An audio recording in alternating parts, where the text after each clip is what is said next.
Շնորհակալություն, սկսեմ վերջից։ Ես սրան անդրադառնալու հնարավորություն ունեցել եմ բազմիցս։ Ես նշել եմ, որ այս հարցերը կարգավորելու են սահմանազատման եւ սահմանագծման հանձնաժողովի աշխատանքների շրջանակներում եւ այդ դիրքորոշումը փոփոխության չի ենթարկվել, սա կառավարության դիրքորոշումն է ըստեյության, որ ես ամբողջությամբ բնականաբար կիսում եմ եւ կարծում եմ սա այն լուծումն է, որը կապահովի երկարաժամկետ խաղաղություն մեր տարածաշրջանում։ Ինչ վերաբերում է մյուս հարցին, նախ բանակը ոչ մի կերպ չի կարող ներքաշվել քաղաքական process-ների մեջ։ Սա ես բացառում եմ ամբողջությամբ։ Այն ինչ արձանագրվել է մեր մի շարք գործընկերների կողմից, դա ըստ էության ոչ աշխատանքային օրը,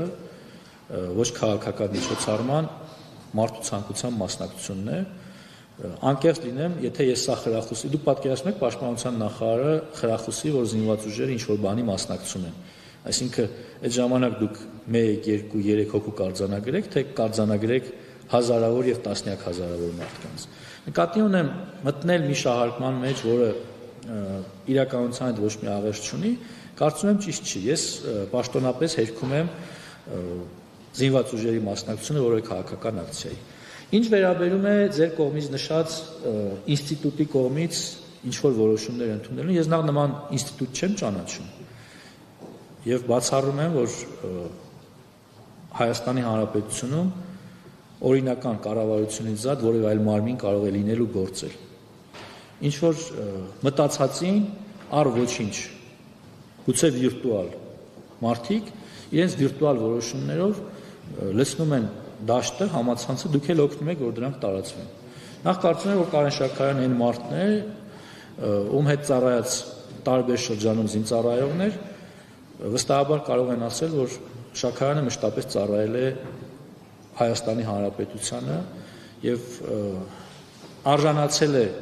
կոչումների եւ շնորհների հիմնականում հայրենիքին մատուցած ծառայությունների համար։ Եվ այսօր մարդիկ, չգիտեմ, ես օրինակ չեմ ճանաչում, եթե այստեղ կան մարդիկ, որ իրոք ճանաչում են ձեր կողմից վկայակոչած մարդկանց, այսօր փորձում են կոչումներից զրկել կամ ինչ-որ կերպ անվանարկել մարդկանց, ովքեր իրենց արյան գնով, իրենց գործունեության, տասնյակ տարիների ծառայության արդյունքում ստացել են շնորհներ, կարծում եմ սա մեղմ ասած աբսուրդ է եւ քննարկման ենթակա չէ, ու Կարեն Շաքարյանը կարող եմ ասել այսօր էլ հանդիսանում է զինված ուժերի պատվախնդիր սպա եւ ծառայում է Հայաստանի Հանրապետությանը, ինչի համար ես շնորհակալ եմ։ Բայց միայն Կարեն Շաքարյանը չէ, Ձեզ հետ կհասնեք խոսեք, Խնդրում եմ տեղից չարձագանքել, պահում